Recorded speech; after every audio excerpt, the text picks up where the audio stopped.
आगे है नागपुर झंडा सत्याग्रह। ठीक है, तो नागपुर झंडा सत्याग्रह क्या है? 1923 में कांग्रेस के ध्वज प्रयोग को रोकने वाले एक स्थानीय आदेश के खिलाफ किया गया था। ठीक है, ये याद रखें, नागपुर झंडा सत्याग्रह 1923 में कांग्रेस के ध्वज प्रयोग को रोकने वाले एक स्थानीय आदेश के खिलाफ किया गया। आगे हम लोग बढ़ते हैं बटलर समिति। सर हरकोर्ट बटलर की अध्यक्षता में 1927 में एक समिति का गठन किया गया, जिसे बटलर समिति भी कहा जाता है। इस समिति का गठन भारत सरकार और देसी राजाओं के बीच के संबंधों की जांच के लिए किया गया था। इसके गठन का उद्देश्य सरकार और देसी रियासतों के बीच संबंधों को बेहतर बनाने के लिए सुझाव देना था। आगे है नेहरू रिपोर्ट। ठीक है, नेहरू रिपोर्ट 1928 में जारी हुआ। तो साइमन आयोग की नियुक्ति के समय ही अनुदार दल यानी कंजर्वेटिव पार्टी की सरकार में भारत सचिव लॉर्ड बर्केनहेड ने भारतीयों के समक्ष एक चुनौती रखी कि वे एक ऐसा संविधान बनाकर तैयार करें जो सामान्यतः भारत के सभी लोगों को मान्य हो। भारतीय नेताओं द्वारा इस चुनौती को स्वीकार करते हुए फरवरी 1928 में दिल्ली में आयोजित प्रथम सर्वदलीय सम्मेलन में प्रस्ताव पारित किया गया, जिसमें एक ऐसे संविधान निर्माण की योजना थी जिसमें पूर्ण उत्तरदायी सरकार की व्यवस्था होगी। मई 1928 में बम्बई में हुए दूसरे सर्वदलीय सम्मेलन में मोतीलाल नेहरू की अध्यक्षता में एक 8 सदस्यीय समिति की स्थापना की गई। मोतीलाल नेहरू की समिति के सदस्यों में तेज बहादुर सप्रू, सुभाष चंद्र बोस, MS रैणे, मंगल सिंह, अली इमाम, GR प्रधान, शोएब कुरैशी इत्यादि थे।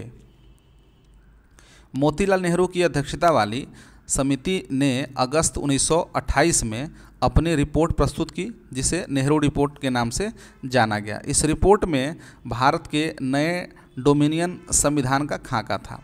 रिपोर्ट में की गई सिफारिशें इस प्रकार थी। भारत का डोमिनियन जो है भारत को डोमिनियन का दर्जा दिया, यानी अधिराज्य का दर्जा। भारत एक संघ होगा जिसके नियंत्रण में केंद्र में द्विसदनीय विधान मंडल होगा। मंत्रिमंडल सदन के प्रति उत्तरदायी होगा। केंद्र और प्रांतों में संघीय आधार पर शक्तियों के विभाजन किए जाएंगे, किंतु अवशिष्ट शक्तियां केंद्र को दी जाएगी। सिंध को बम्बई से पृथक कर एक पृथक प्रांत बनाया जाए। उत्तर पश्चिमी सीमा प्रांत को ब्रिटिश भारत के अन्य प्रांतों के समान वैधानिक स्तर प्रदान किए जाए। देसी राज्यों के अधिकारों एवं विशेषाधिकारों को सुनिश्चित किए जाए। उत्तरदायी शासन के पश्चात ही किसी राज्य को संघ में सम्मिलित किया जाए। गवर्नर जनरल की स्थिति संवैधानिक मुखिया भर की रहेगी। भारत में एक प्रतिरक्षा समिति, उच्चतम न्यायालय तथा लोक सेवा आयोग की स्थापना की जाए। सांप्रदायिक आधार पर पृथक निर्वाचन मंडल की मांग अस्वीकार कर अल्पसंख्यक हेतु आरक्षित स्थानों के लिए संयुक्त निर्वाचन क्षेत्र का प्रस्ताव किया गया, लेकिन यह व्यवस्था उन प्रांतों में लागू न की जाए जहां मुसलमान बहुसंख्यक हो। वयस्कों के लिए मताधिकार, महिलाओं के लिए समान अधिकार, संघ बनाने की स्वतंत्रता जैसे मौलिक अधिकारों का प्रावधान किया गया। इसके अतिरिक्त धर्म का हर प्रकार के राज्यों से पृथक्करण, भाषाई आधारों पर प्रांतों के गठन का भी प्रावधान किया गया। कांग्रेस में सुभाष चंद्र बोस, जवाहरलाल नेहरू, सत्यमूर्ति जैसे युवा नेता डोमिनियन स्टेट्स की जगह पूर्ण स्वराज को कांग्रेस का लक्ष्य बनाना चाहते थे। इस मुद्दे को लेकर 1928 में कांग्रेस के कलकत्ता अधिवेशन में कांग्रेस के भीतर मतभेद उत्पन्न हो गया। दुर्भाग्य से सर्वदलीय सम्मेलन रिपोर्ट स्वीकार नहीं कर सका। ठीक है, सर्वदलीय सम्मेलन रिपोर्ट को स्वीकार नहीं कर सका। सुभाष चंद्र बोस, पंडित जवाहरलाल नेहरू, सत्यमूर्ति आदि ने इसका विरोध किया। ठीक है, तथा पूर्ण स्वतंत्रता की प्राप्ति हेतु 1928 में इन्होंने ऑल इंडिया इंडिपेंडेंस लीग की स्थापना की। इसे याद रखें, ये जो अभी तक नेहरू रिपोर्ट में हम लोगों ने जो भी प्रावधान दिए गए थे, ये सभी लोगों को स्वीकार्य नहीं था। इसमें जो युवा नेता थे, जिसमें कि सुभाष चंद्र बोस, नेहरू जी, सत्यमूर्ति आदि ने इसका विरोध किया। ठीक है, और अधिराज्य की जगह पर पूर्ण स्वतंत्रता की मांग कर रहे थे, और इसी कारण से 1928 में इन्होंने ऑल इंडिया इंडिपेंडेंस लीग की स्थापना की थी। 1929 में लॉर्ड इरविन ने महारानी की ओर से एक वक्तव्य जारी किया गया जिसे दीपावली घोषणा पत्र कहा जाता है। याद रखें, दीपावली घोषणा पत्र 1929 में लॉर्ड इरविन ने एक वक्तव्य जारी किया जिसे दीपावली घोषणा पत्र कहा गया। इसमें कहा गया कि भारत की उन्नति का अंतिम चरण डोमिनियन स्टेट्स को प्राप्त करना है। ठीक है, तो ये कहा गया था। अब हम लोग आगे बढ़ते हैं। मुस्लिम तथा हिंदू सांप्रदायिक प्रतिक्रिया। नेहरू रिपोर्ट के रूप में देश में भावी संविधान की रूपरेखा का निर्माण राष्ट्रवादी नेताओं की एक महत्वपूर्ण उपलब्धि थी। यद्यपि आरंभ में उन्होंने प्रशंसनीय एकता प्रदर्शित की, किंतु सांप्रदायिक निर्वाचन के मुद्दे को लेकर धीरे धीरे उनके बीच विवाद गहरा गए। दिसंबर 1927 में मुस्लिम लीग के दिल्ली अधिवेशन में अनेक प्रमुख मुस्लिम नेता ने भाग लिया। उन्होंने 4 मांगों को संविधान के प्रस्तावित मसौदे में जोड़ने की मांग की। सबसे पहला क्या था कि सिंध को अलग राज्य बनाया जाए, उत्तर पश्चिमी सीमांत प्रांत को वही दर्जा दिया जाए जो अन्य प्रांतों को मिला हुआ है, केंद्रीय विधायिका में मुसलमानों को 1/3 प्रतिनिधित्व मिलना चाहिए, पंजाब और बंगाल में प्रतिनिधित्व का अनुपात आबादी के अनुरूप हो तथा अन्य प्रांतों में मुसलमानों के लिए सीटों का मौजूदा आरक्षण बरकरार रहे। दिसंबर 1928 में नेहरू रिपोर्ट की समीक्षा हेतु एक सर्वदलीय सम्मेलन का आयोजन किया गया। उपरोक्त मांगों को लेकर मतदान की प्रक्रिया शुरू होते ही जिन्ना ने प्रस्ताव ठुकरा दिया। परिणामतः मुस्लिम लीग सर्वदलीय सम्मेलन से अलग हो गई तथा मोहम्मद अली जिन्ना, मोहम्मद शफी एवं आगा खान के गुट से जाकर मिल गए। इसके पश्चात मार्च 1929 में जिन्ना ने अलग से 14 सूत्री मांगें पेश की। यहीं से आधुनिक भारतीय इतिहास में ब्रिटिशों द्वारा बोया गया सांप्रदायिकता का बीज पेड़ का रूप धारण किए हुए सामने आ गया। ठीक है, तो जिन्ना की 14 सूत्री मांग क्या थी उसे देखें। तो पहला था कि संविधान की भावी, इसमें जो प्रमुख है वो दिया गया है कि संविधान का भावी रूप संघीय होना चाहिए तथा प्रांतों को अवशिष्ट शक्तियां प्रदान की जाइए। आप देखें कि नेहरू रिपोर्ट में केंद्र को अवशिष्ट शक्तियां प्राप्त थी, लेकिन जिन्ना के 14 सूत्री मांग में क्या थी कि प्रांतों को अवशिष्ट शक्तियां प्रदान की जाए। देश की सभी विधान मंडलों तथा सभी प्रांतों की अन्य निर्वाचित संस्थाओं में अल्पसंख्यकों को पर्याप्त एवं प्रभावी नियंत्रण दिए जाए। सभी प्रांतों को समान स्वायत्तता प्रदान की जाए। सांप्रदायिक समूह का निर्वाचन पृथक निर्वाचन पद्धति से किया जाए।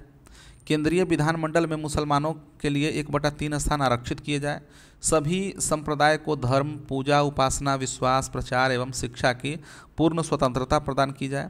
भविष्य में किसी प्रदेश के गठन या विभाजन में बंगाल, पंजाब एवं उत्तरी पश्चिमी सीमांत प्रांत की अक्षुण्णता का पूरा ध्यान रखा जाए। सिंध को बम्बई से पृथक कर एक नया प्रांत बनाया जाए, जो कि उसमें भी था, नेहरू रिपोर्ट में भी था।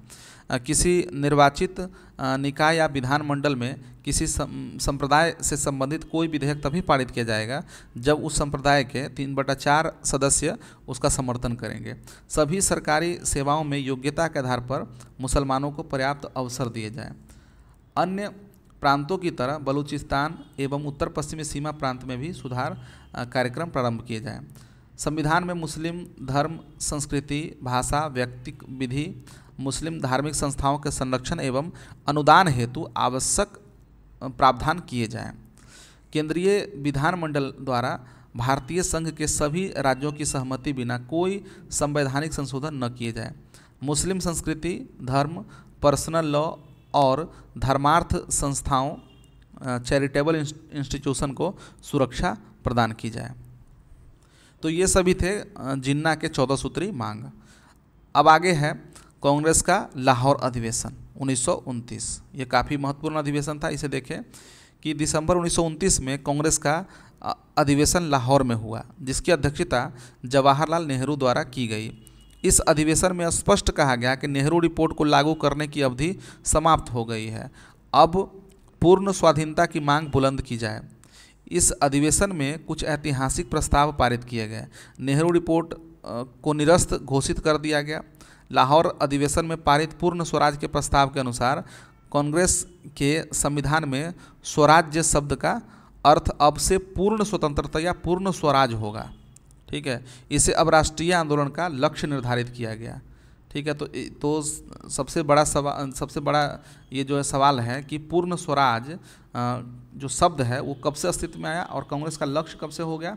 तो ये था ये पूर्ण स्वराज का लाहौर अधिवेशन हुआ। लाहौर अधिवेशन के बाद सम्मेलन में 31 दिसंबर 1929 की मध्य रात्रि को रावी नदी के तट पर कांग्रेस के अध्यक्ष जवाहरलाल नेहरू ने भारतीय स्वतंत्रता का प्रतीक तिरंगा झंडा, पूर्ण स्वराज, वंदे मातरम तथा इनकलाब जिंदाबाद के नारों के बीच फहराया। कांग्रेस कार्य समिति ने तय किया कि 26 जनवरी 1930 का दिन पूर्ण स्वराज के रूप में मनाया जाएगा तथा अब से 26 जनवरी को प्रत्येक वर्ष पूर्ण स्वाधीनता दिवस के रूप में मनाया जाएगा।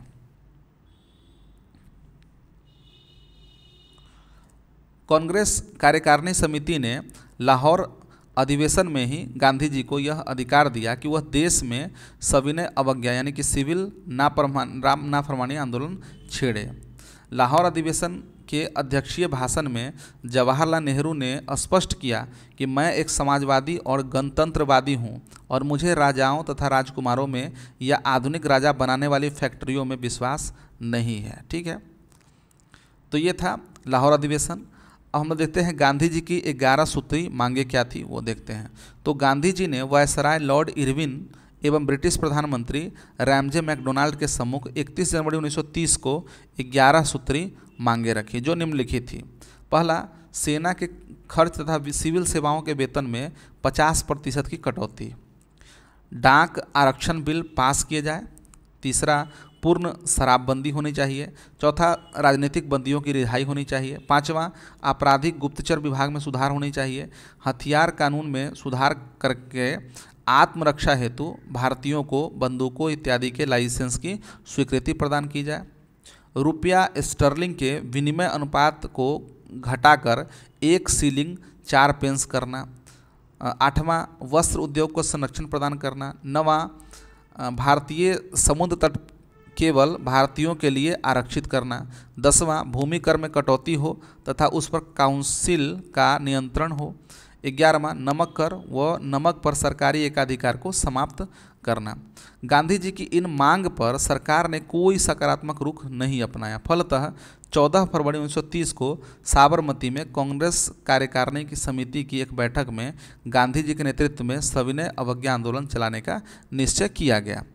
ध्यातव्य हो कि इन 11 सूत्री मांगों को गांधी जी द्वारा अपने पत्र यंग इंडिया में प्रस्तुत किया गया था। ठीक है, तो याद रखें कि 11 सूत्री मांगे जो है वो गांधी जी ने कहाँ रखा था, तो यंग इंडिया में प्रस्तुत किया था, यंग इंडिया में। ठीक है, अब यहीं से सविनय अवज्ञा आंदोलन की शुरुआत होती है। तो हम लोग पढ़ते हैं सविनय अवज्ञा आंदोलन, सिविल डिसोबीडियंस मूवमेंट 1930 में। गांधी जी ने अपने 11 सूत्री मांगों के न माने जाने पर इरविन को एक पत्र में लिखा था कि मैंने रोटी मांगी थी, बदले में मुझे पत्थर मिला, इंतजार की घड़ियां अब समाप्त हुई। सविनय अवज्ञा आंदोलन के तहत महात्मा गांधी ने 12 मार्च 1930 को ऐतिहासिक सत्याग्रह की शुरुआत की।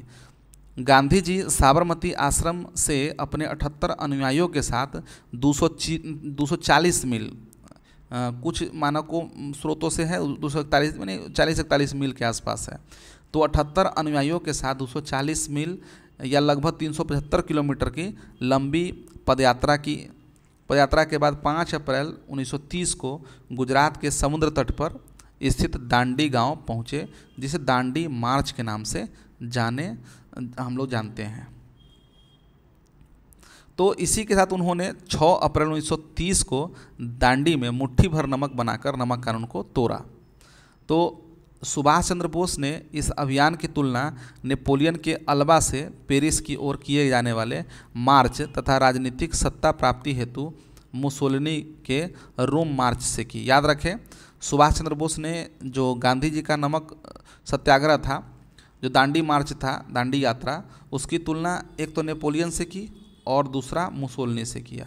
तो नेपोलियन का जो एल्बा से पेरिस की यात्रा थी उससे किया और मुसोलिनी के रोम यात्रा से किया। ठीक है, भारतीय लोगों द्वारा संपूर्ण देश में नमक कानून तोड़े जाने के परिणाम स्वरूप औपनिवेशिक सरकार द्वारा भारतीय राष्ट्रीय कांग्रेस एवं कांग्रेस समितियों को अवैध घोषित कर दिया गया। आंदोलन संबंधी गतिविधियां, तो सविनय अवज्ञा आंदोलन में कौन कौन सी गतिविधियां चलाई गई उसे देखते हैं। तो सविनय अवज्ञा आंदोलन गांधी जी के नेतृत्व में समूचे भारत में फैल गया। तमिलनाडु में गांधीवादी नेता सी राजगोपालाचारी ने तंजौर के समुद्री तट पर त्रिचिनापल्ली यानी तिरुचिरापल्ली से वेदारण्यम तक नमक यात्रा की और नमक कानून तोड़ने के लिए तंजौर तट पर एक अभियान संगठित किया। ये सी राजगोपालाचारी है, तो याद रखेंगे गांधीवादी नेता थे। तो और इन्होंने कहाँ से कहाँ तक यात्रा की? त्रिचिनापल्ली से वेदारण्यम की यात्रा की थी। मालाबार में वायकोम सत्याग्रह के जो नेता थे के कलप्पन ने कालीकट से पेन्नोर तक नमक यात्रा की। ठीक है, मालाबार में वायकोम सत्याग्रह के नेता के कलप्पन कालीकट से पेन्नोर तक की नमक यात्रा की। आंध्र प्रदेश के विभिन्न जिलों में नमक सत्याग्रह के मुख्यालय के रूप में काम करने के उद्देश्य से शिविरम यानी कि सैनिक शिविरों के तर्ज पर स्थापित किए गए। सविनय अवज्ञा आंदोलन का सबसे प्रबल रूप बम्बई में वर्तमान गुजरात में बम्बई के धरसना में मिला। यहाँ पर सरोजनी नायडू, मनीलाल तथा इमाम साहब के साथ हजारों सत्याग्रहियों ने धरासना नमक कारखाने पर धरना दिया। कारखाना परिसर से सत्याग्रहियों को हटाने तथा धरने को ख़त्म करने के लिए पुलिस ने कठोर दमनात्मक कार्यवाही की, जिसका उल्लेख अमेरिकी पत्रकार वेब मिलर ने किया है। धरासना नमक कारखाने पर सत्याग्रहियों के धरने के समय गांधी जी पुणे की यरवदा जेल में थे। इस समय ब्रिटिश पत्रकार जॉर्ज स्लोकोम्ब ने महात्मा गांधी के साथ यरवदा जेल में हुए साक्षात्कार के प्रकाशन किया था।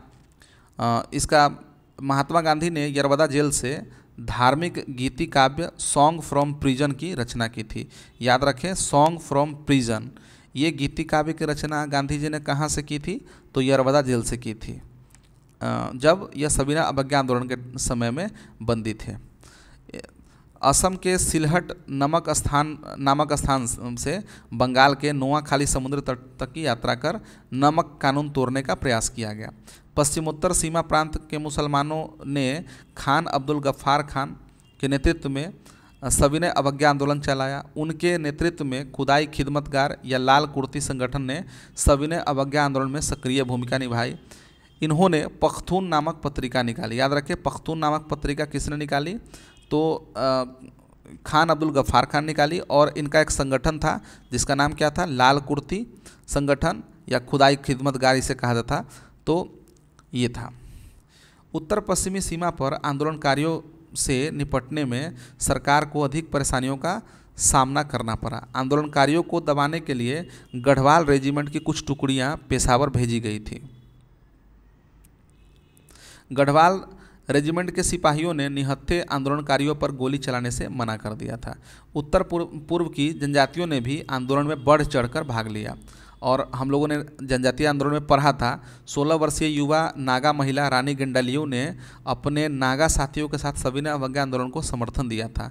कालांतर में नेहरू ने 1937 में शिलोंग जेल में गेंडालियू से मुलाकात की और उन्हें पहाड़ों की बेटी के रूप में संबोधित किया और रानी की उपाधि से उन्हें सम्मानित किया। इस आंदोलन को अंग्रेजों द्वारा कठोर दमनात्मक प्रतिक्रिया द्वारा दबाया गया। इसी समय साइमन आयोग की रिपोर्ट के आधार पर इंग्लैंड में 3 गोलमेज सम्मेलन बुलाए गए। ठीक है, तो टाइम मैगजीन ने 1930 में गांधी जी को मैन ऑफ द ईयर के रूप में चुना था। 1930 में, ठीक है, टाइम मैगजीन ने गांधी जी को मैन ऑफ द ईयर चुना था। अब हम लोग देख लेते हैं तीनों गोलमेज सम्मेलन। तो 3 राउंड टेबल कॉन्फ्रेंस क्या क्या है? तो पहला गोलमेज सम्मेलन जो हुआ वह 12 नवंबर 1930 से लेकर 19 जनवरी 1931 तक हुआ। इसे देखें, लंदन में आयोजित यह सम्मेलन पहला ऐसा सम्मेलन था जिसमें ब्रिटिश शासकों द्वारा भारतीयों को बराबर का दर्जा दिया गया। इस सम्मेलन में कुल 89 प्रतिनिधियों ने भाग लिया, जिसमें मुख्य रूप से शामिल थे पहला हिंदू महासभा से जयकर और V.S. मुंजे शामिल थे। उदारवादी की तरफ से C.Y. चिंतामणि एवं T.V. सप्रू शामिल थे। मुस्लिम लीग की तरफ से आगा खान, मोहम्मद शफी, मोहम्मद अली जिन्ना और फजलुल हक शामिल थे। सिख की तरफ से सरदार संपूर्ण सिंह, एंग्लो इंडियन की तरफ से K.T. पॉल, दलित वर्ग से बाबा साहब भीमराव अम्बेडकर थे और देसी रियासतों के 16 नरेश इसमें शामिल थे। ये प्रथम राउंड टेबल कॉन्फ्रेंस की बात हो रही है। ध्यातव्य है कि इस सम्मेलन में कांग्रेस ने भाग नहीं लिया। ब्रिटिश प्रधानमंत्री मैकडोनाल्ड ने इस सम्मेलन का सभापतित्व किया था। तो सम्मेलन में मुस्लिम लीग ने पृथक निर्वाचन मंडल की मांग रखी थी। इसी तरह अंबेडकर ने दलित वर्गों के लिए पृथक निर्वाचन मंडल की मांग की थी, लेकिन उपस्थित प्रतिनिधियों में एकता का अभाव था। सम्मेलन के निष्कर्षों में ब्रिटिश सरकार अखिल भारतीय संघ का निर्माण, प्रदेशों में पूर्ण उत्तरदायी शासन तथा केंद्र में द्वैध शासन पर सहमत हुई। तेज बहादुर सप्रू एवं M.R. जयकर के प्रयत्नों से गांधी जी एवं इरविन के बीच 17 फरवरी से दिल्ली में वार्ता प्रारंभ हुई। 5 मार्च 1931 को अंततः एक समझौते पर हस्ताक्षर हुए, जो गांधी इरविन समझौते के नाम से जाना गया। गांधी इरविन समझौते में कांग्रेस की तरफ से गांधी जी ने हस्ताक्षर किया, जबकि सरकार की ओर से लॉर्ड इरविन ने हस्ताक्षर किए थे। अब हम लोग देखें द्वितीय गोलमेज सम्मेलन यह क्या था। तो 7 सितंबर 1931 से लेकर के 1 दिसंबर 1931 तक यह चला था द्वितीय गोलमेज सम्मेलन, और इसमें कांग्रेस के प्रतिनिधि के रूप में गांधी जी ने भाग लिया था। द्वितीय गोलमेज सम्मेलन के समय रैमजे मैकडोनाल्ड ब्रिटेन के प्रधानमंत्री थे। दक्षिणपंथी प्रतिक्रियावादी सैमुअल होर भारत सचिव तथा विलिंगडन भारत के वायसराय बन चुके थे। ठीक है, इस सम्मेलन में गांधी जी के साथ राजपुताना नामक जहाज में महादेव देसाई, मदन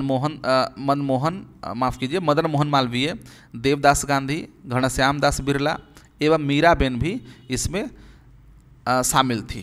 कांग्रेस कार्यकारी समिति की एक और सदस्या सरोजिनी नायडू भी इसमें भाग लेने गई थी।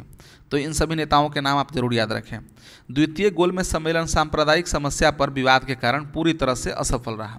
दलित नेता भीमराव अंबेडकर ने दलितों के लिए पृथक निर्वाचन मंडल की सुविधा की मांग की, जिसे गांधी जी ने अस्वीकार कर दिया। अतः सांप्रदायिक गतिरोध के कारण सम्मेलन दिसंबर में समाप्त हो गया।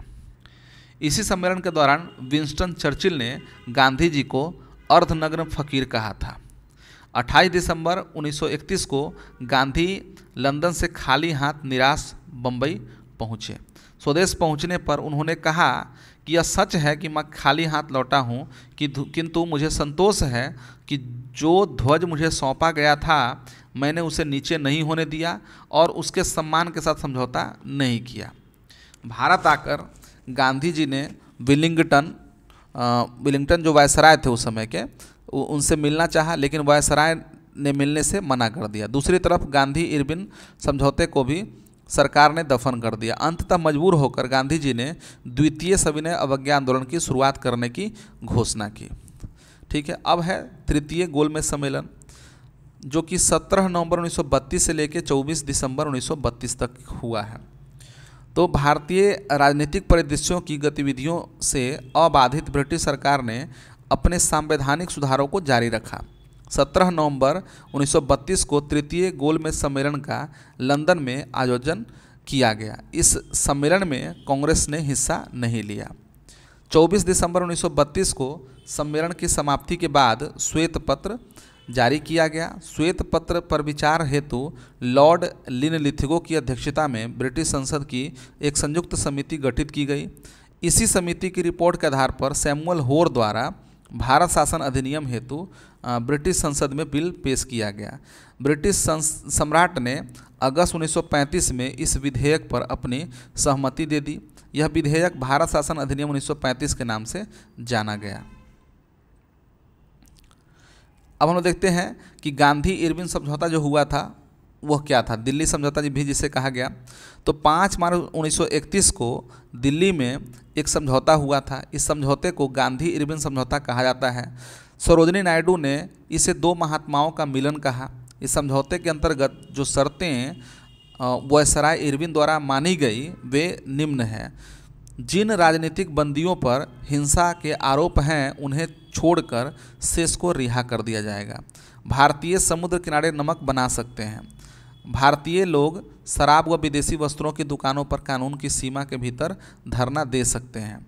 सरकारी नौकरी से त्यागपत्र देने वालों को सरकार वापस लेने में उदारता दिखाएगी। सरकार सविनय अवज्ञा आंदोलन के संबंध में कांग्रेस की गतिविधियों पर प्रतिबंध लगाने हेतु जारी किए गए अध्यादेशों को वापस ले लेगी। कांग्रेस की तरफ से गांधी जी ने निम्न बातों को स्वीकार किया। पहला कि सविनय अवज्ञा आंदोलन स्थगित कर दिया जाएगा। दूसरा, कांग्रेस निकट भविष्य में होने वाले दूसरे गोलमेज सम्मेलन में भाग लेगी। और तीसरा, कांग्रेस ब्रिटिश सामानों का बहिष्कार नहीं करेगी। ठीक है, तो गांधी इरविन समझौते का कांग्रेस के नेताओं ने स्वागत किया। श्री के.एम. मुंशी ने इस समझौते को भारत के सांविधानिक इतिहास में एक युग प्रवर्तक घटना कहा, किंतु इस समझौते के कारण कांग्रेस के वामपंथी विशेषकर युवा वर्ग में गंभीर असंतोष था। युवा कांग्रेसी नेताओं में गांधी जी के प्रति असंतुष्टि का कारण क्रांतिकारी भगत सिंह, सुखदेव व राजगुरु को फांसी की सज़ा से न बचाने की वजह से था। इन तीनों को 23 मार्च 1931 को लाहौर में फांसी पर लटका दिया गया। मार्च 1931 में कांग्रेस का विशेष अधिवेशन कराची में संपन्न हुआ। युवाओं द्वारा गांधी जी को काले झंडे दिखाए गए। कराची अधिवेशन में ही पूर्ण स्वराज के साथ गांधी इरविन पैक्ट को स्वीकार कर लिया गया। साथ ही पहली बार कांग्रेस ने मौलिक अधिकारों, राष्ट्रीय आर्थिक कार्यक्रमों से संबंधित प्रस्ताव भी स्वीकार किए। कराची अधिवेशन की अध्यक्षता सरदार वल्लभ भाई पटेल ने की थी। कराची अधिवेशन में ही गांधी जी ने कहा था कि गांधी मर सकता है परंतु गांधीवाद नहीं। सुभाष चंद्र बोस ने कांग्रेस के कराची अधिवेशन को महात्मा गांधी की लोकप्रियता और सम्मान की पराकाष्ठा माना था। ब्रिटिश लिबरल पार्टी के नेता पत्रकार एलन कैंपबेल जॉनसन ने गांधी इरविन समझौते में महात्मा गांधी के लाभ को सांत्वना पुरस्कार की संज्ञा दी। कौन पत्रकार थे? तो एलन कैंपबेल जॉनसन। इन्होंने महात्मा गांधी का जो लाभ, जितना लाभ मिला, उसे सांत्वना पुरस्कार की संज्ञा दी। अब हम लोग देखते हैं, चूँकि द्वितीय राउंड टेबल कॉन्फ्रेंस में कोई सफलता हाथ नहीं लगी, तो पुनः जो है द्वितीय सविनय अवज्ञा आंदोलन की शुरुआत 1932 से 34 के बीच की गई। जनवरी 1932 में कांग्रेस कार्यकारी समिति ने सविनय अवज्ञा आंदोलन दोबारा शुरू करने का निर्णय लिया। इस बीच देश के अनेक भागों में किसानों में असंतोष की लहर फैल चुकी थी।